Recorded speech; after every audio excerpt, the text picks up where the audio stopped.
Bienvenidos y bienvenidas a esta clase en la que vamos a tratar brevemente los trastornos mentales en niños y en adolescentes. En esta clase lo que vamos a abordar tiene que ver justamente con los trastornos mentales en niños y adolescentes, las generalidades de los trastornos de ansiedad en niños y adolescentes, el trastorno obsesivo compulsivo, bipolar, estrés agudo, postraumático, la esquizofrenia infantil y finalmente vamos a ver brevemente lo que son los trastornos depresivos en niños, niñas y también adolescentes. Cuando nosotros hablamos de trastornos mentales en niños y en adolescentes, evidentemente vamos a darnos cuenta que durante mucho tiempo se creía que los niños sobre todo no desarrollaban ninguna clase de trastornos mentales porque no tenían ninguna clase de preocupación, no deberían tener alguna clase de trastorno mental si técnicamente en la niñez todo es felicidad, solamente se deben preocupar por jugar. Sin embargo, a lo largo de los años nos hemos dado cuenta que los niños, al igual que los adultos, sufren diferentes trastornos mentales, pero evidentemente todo lo que tiene que ver con la intensidad y la forma en la que se manifiesta el trastorno es diferente. Va a depender también de la edad del niño, de cómo signifique sus síntomas, si los oculta o no, cómo es el comportamiento también de los padres frente a esta sintomatología. Y por lo general, cuando nosotros hablamos de cuándo es un comportamiento típico y cuándo es una alteración, tiene que ver justamente con la diferenciación en que un comportamiento normal, es decir, el niño puede estar triste porque se le perdió un juguete, sí, y puede ir a jugar al otro, sí, y no es algo significativamente perturbador para el niño, pasa a ser algo normal. Los niños presentan estados de ánimo, igual que el adulto. Por lo tanto, hay veces en que va a estar más contento, a veces puede estar triste, puede estar ansioso por algo, luego pasa una prueba, por ejemplo, si que tuvo ansiedad por una prueba y luego está sin ninguna complicación. Sin embargo, cuando nosotros hablamos de una alteración o ya alguna sintomatología que puede desembocar en un trastorno mental, ahí es donde nosotros ya estamos hablando cuando esa sintomatología hace que el niño cambie su rutina, hace que el niño cambie su comportamiento, su estado de ánimo permanente. Y obviamente esto hace que sea un malestar y un sufrimiento en el niño que le genera obviamente que no pueda seguir con sus rutinas y sus actividades diarias. Ahí estamos hablando de que este malestar pasa a ser ya una alteración que puede ser un síntoma y que si se reúne con otros síntomas más podríamos hablar de un trastorno mental. Los trastornos mentales más comunes de la infancia y la adolescencia caen dentro de las siguientes categorías: trastorno de ansiedad, estado de ánimo, comportamientos disruptivos como por ejemplo el trastorno de déficit atencional con hiperactividad, la esquizofrenia y otros trastornos relacionados son menos frecuentes. Cuando nosotros hablamos de las generalidades de los trastornos de ansiedad en los niños y adolescentes, primero que todo tenemos que decir que la ansiedad como tal tiene que ver justamente con un aspecto normal, en el sentido de que la ansiedad es un sentimiento y es una respuesta a un estado de malestar de la persona que siente que la situación en la que está viviendo no puede tener los recursos necesarios para poder afrontarla. Es normal, ¿por qué? Porque el cuerpo necesita sentir ansiedad cuando genera una situación que puede ser peligrosa. Por eso es que la ansiedad genera sintomatología física, sudoración, escalofrío, palpitaciones, mareos, etcétera.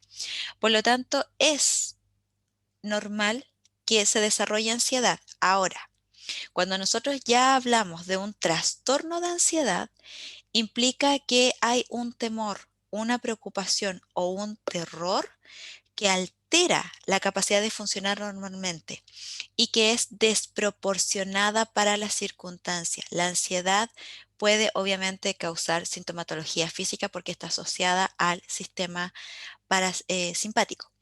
Y eso obviamente genera que el cuerpo esté en alerta. Ahora, cuando nosotros hablamos de que hay temor, preocupación y terror, evidentemente el niño o la niña o el adolescente, esta sintomatología ya la ve como algo que perturba su relación con el entorno, no quiere salir, por ejemplo, al colegio, ya cambia su rutina, evita la situación o las situaciones que le generan ansiedad. En el caso, por ejemplo, de la ansiedad generalizada, el niño está constantemente en alerta, por lo tanto, también puede generar alteraciones en su funcionamiento físico y mental. El diagnóstico es clínico, es decir, a través de los síntomas. Si bien hay síntomas físicos, evidentemente lo que genera estos síntomas físicos tiene que ver con los pensamientos distorsionados que el niño tiene sobre una situación puntual que evidentemente la ve como mucho más peligrosa de lo que efectivamente es. Por lo general, ¿cómo se trabaja la ansiedad en los niños y en los adolescentes? Con psicoterapia desde el área conductista y a través de fármacos. Cierto grado de ansiedad, como les decía, es normal para el proceso de desarrollo. Por ejemplo, la mayoría de los niños pequeños se muestran temerosos cuando son separados de sus madres, sobre todo en entornos no familiares. Evidentemente, si el niño está tranquilamente jugando cerca de la mamá y la mamá de repente se va, es normal que el niño le genere cierta ansiedad y llore, por ejemplo, porque se le perdió la mamá. La mamá vuelve y el niño sigue jugando. Por lo tanto, es normal que en algunas circunstancias esta sensación de peligro aparezca. Temor a la oscuridad, los monstruos, los bichos, las arañas. Es muy frecuente en los niños entre 3 y 4 años porque sobre todo las arañas hay algunas que saltan, por lo tanto la incertidumbre de qué va a ser este insecto o qué va a ser este bichito o qué va a ser o qué hay debajo de la cama porque hay oscuridad, entonces no sé lo que hay. La incertidumbre es lo que a los niños entre 3 y 4 años les genera mucha ansiedad, pero es normal en esa etapa. También la reacción inicial de los niños tímidos a situaciones nuevas puede ser de temor y retraimiento. Puede generarles también ansiedad, pero luego cuando ya empiezan a tomar como ya una sensación más de familiaridad, ya esta sensación empieza a disminuir. El temor, por ejemplo, a las lesiones y a la muerte es más frecuente en niños mucho más mayores.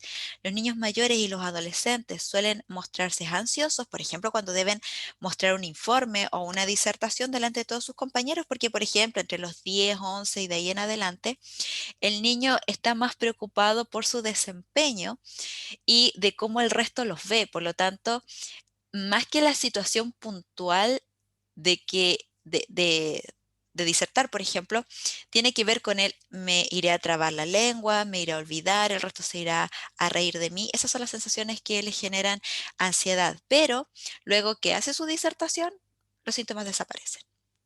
Los trastornos de ansiedad incluyen el trastorno de ansiedad generalizado, ansiedad social, trastorno también de ansiedad por separación, el trastorno de pánico y la agorafobia. Dentro de los signos y síntomas, quizá la manifestación más frecuente sea en los niños el rechazo escolar. La expresión rechazo escolar ha reemplazado en gran medida al término fobia escolar. ¿Por qué? Porque el temor real a la escuela es sumamente raro. No hay una fobia en el fondo, a menos que pudiese existir, pero es menos probable. Por lo general hay un rechazo. Es probable que la mayoría de los niños que se nieguen a ir a la escuela presenten ansiedad, por ejemplo, por separación, es decir, creen que separarse de sus padres puede generar algún daño en los padres se pueden ir, etcétera. Y ya no los vengan a buscar, por ejemplo. El trastorno de ansiedad social, que tengan esta ansiedad justamente porque el niño se siente juzgado y evaluado por el resto y no quiere hacer el ridículo, por ejemplo. Puede sentir también angustia o una combinación. Algunos, por ejemplo, pueden tener fobia social, perdón, fobia específica a algo, al perro, por ejemplo, que está al lado de la casa o al perro que cuida dentro del colegio, o quizás haya una gruta con una virgen y le dé miedo a eso, por ejemplo. La fobia de por sí es un miedo o terror irracional con respuestas irracionales frente a un objeto o situación o persona. Asimismo, debe considerarse la posibilidad de que el niño esté también siendo acosado, es decir, que haya y exista y sea víctima de bullying. Por lo tanto, obviamente el niño no va a querer ir al colegio, no porque le dé fobia al colegio, no porque tenga un rechazo al colegio, sino que es justamente este rechazo al área escolar, es decir, estar en la sala de clase, salir al recreo porque ahí, por ejemplo, le pueden empezar a hacer bullying. Algunos niños se refieren directamente a su ansiedad y la describen en términos de preocupaciones. La mayoría de los niños expresa sus molestias en términos de síntomas somáticos. Me duele la guatita, tengo ganas de vomitar, mamá estoy mareado o mareada, mamá escucho como un zumbido en el oído, por ejemplo. Son estas somatizaciones que ocurren cuando obviamente hay una alteración por la ansiedad en lo que tiene que ver con el sistema biológico. El trastorno obsesivo compulsivo y trastornos relacionados en niños y adolescentes. El trastorno obsesivo compulsivo o TOC se va a caracterizar justamente por estas obsesiones o compulsiones. Las obsesiones son estas ideas, imágenes o estos impulsos irresistibles y persistentes de hacer algo. Tienen que hacerlo. Las compulsiones son estas necesidades patológicas para actuar según un impulso que, si es resistido, provoca ansiedad y angustia extrema. De por sí, las obsesiones y las compulsiones causan gran angustia e interfieren en el desempeño académico y social, porque el niño tiene que estar generando estas rutinas patológicas. En el trastorno obsesivo compulsivo, el niño cree que si no hace el ritual, algo malo va a ocurrir. Por lo tanto, de cierta manera, en su mente está constantemente ideas rumiantes, están imágenes constantes de catástrofes, por ejemplo. Y el diagnóstico se basa justamente en la anamnesia, saber qué es lo que le está pasando al niño, si esto ha sido siempre, si esto ha sido puntual, etcétera. El trastorno obsesivo compulsivo comprende varios trastornos relacionados que incluyen el trastorno dimórfico corporal, sobre todo si el niño presenta alguna enfermedad que tenga alguna alteración física. Por ejemplo, acaparamiento o acumulación compulsiva. Pueden empezar, por ejemplo, con fichas de juego, con peluches, etcétera. La tricotilomanía, que es la fotografía que ustedes ven ahí, que es donde el niño se saca el pelo y también se lo puede comer. Pellizcarse la piel, algunos niños en particular, por ejemplo los varones, también pueden presentar trastornos de tics. Tics son movimientos involuntarios. La media de edad del inicio del trastorno obsesivo compulsivo más o menos es entre los 19 y los 20 años y alrededor del 25% de los casos comienza antes de los 14 años. Dentro de los signos y los síntomas, por lo general, el TOC tiene un comienzo gradual, insidioso. Al principio, la mayoría de los niños van a ocultar justamente los síntomas y refieren que llevan años luchando contra ellos antes de que se arribe a un diagnóstico definitivo. Las obsesiones suelen experimentarse como preocupaciones o temores a sufrir daño, por ejemplo, a contraer una enfermedad mortal. Por lo tanto, ellos mantienen este temor constante. Las compulsiones son actos voluntarios deliberados que en general se llevan a cabo para poder neutralizar y compensar estos temores obsesivos. Entre ellas, por ejemplo, se observa la conducta de comprobación, lavado excesivo de manos, contar 5 veces antes de entrar a un lugar, organizar su habitación de cierta forma o los juguetes de cierta forma.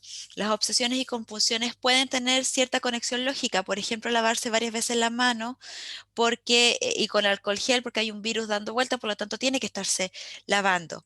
Evidentemente una persona que presenta TOC frente a algunas situaciones puntuales que se puedan estar viviendo a nivel de salud puede disparar los síntomas.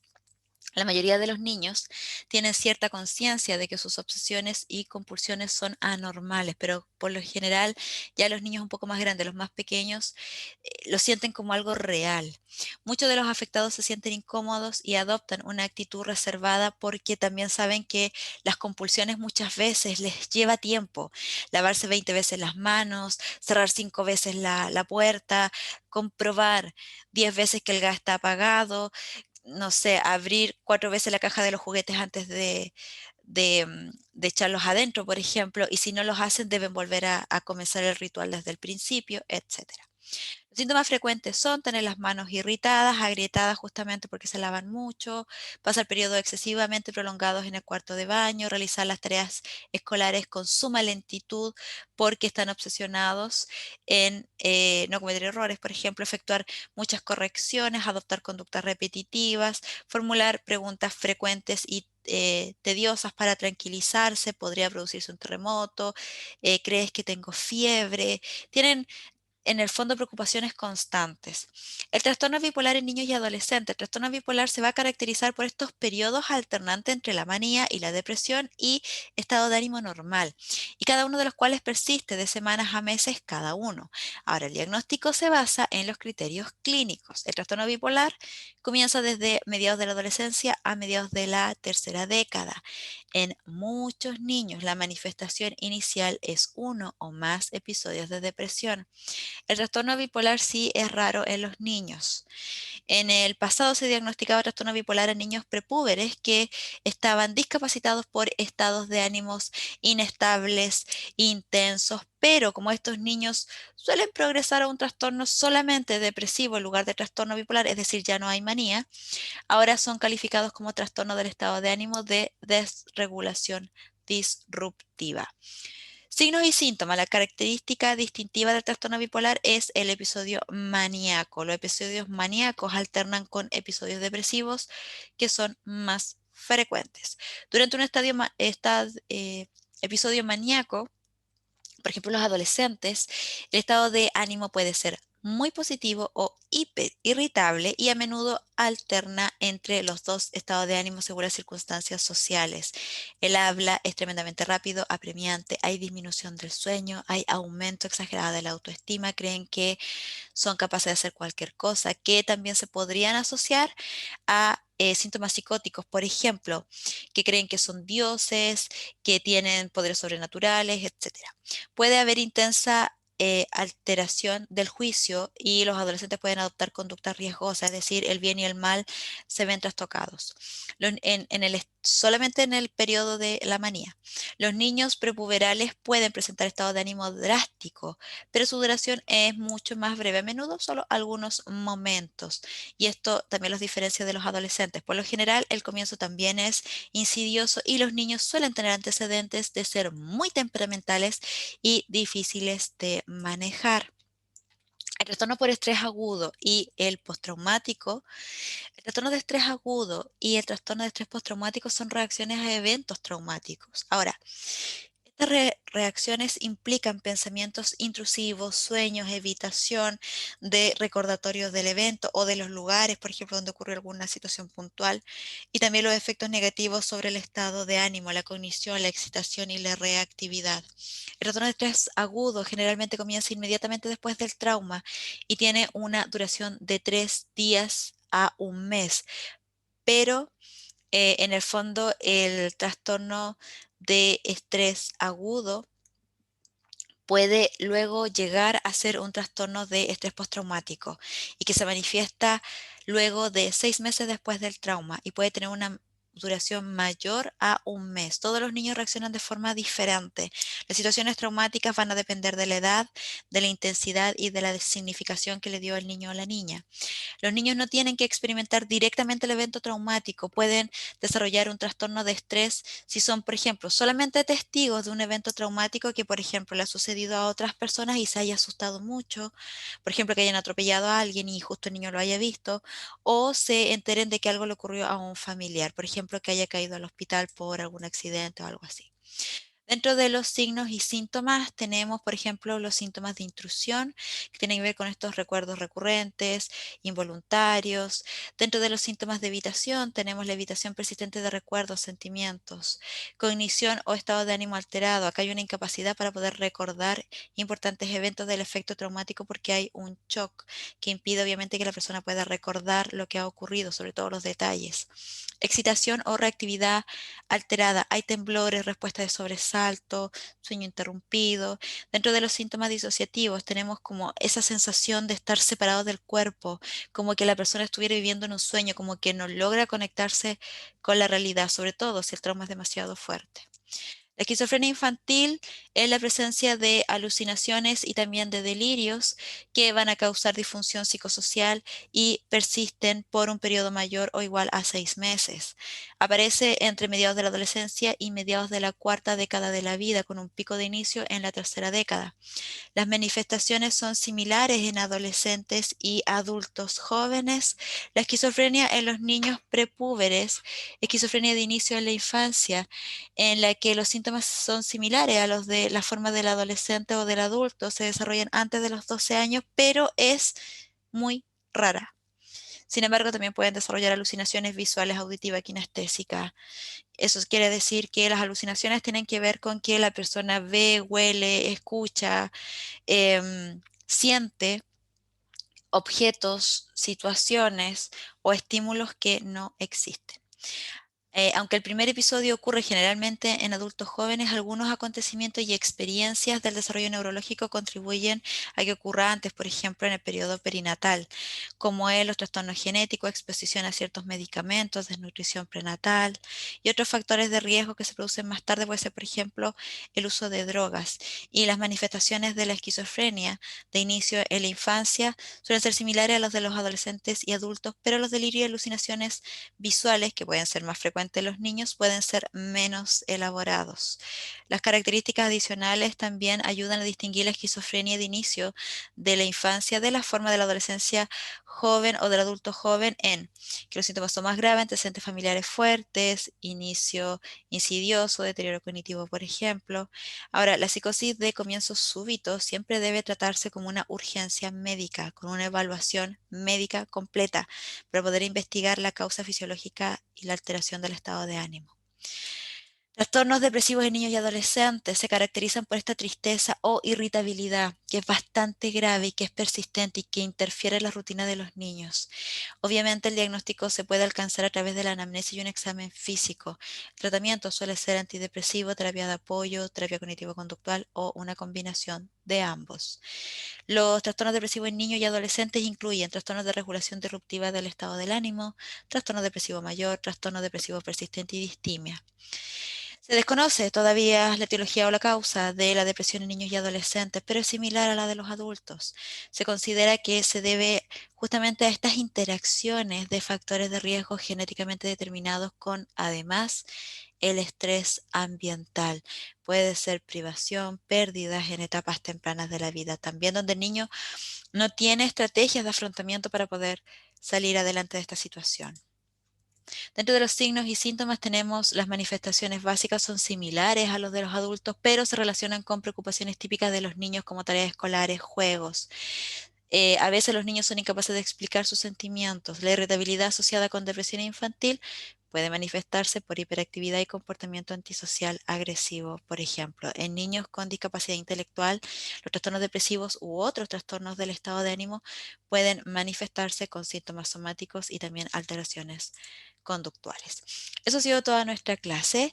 Si deseas recibir gratuitamente el manual de esta clase, lo único que tienes que hacer es dejarnos tu correo electrónico en el enlace que aparece en la publicación y con mucho gusto te lo enviaré.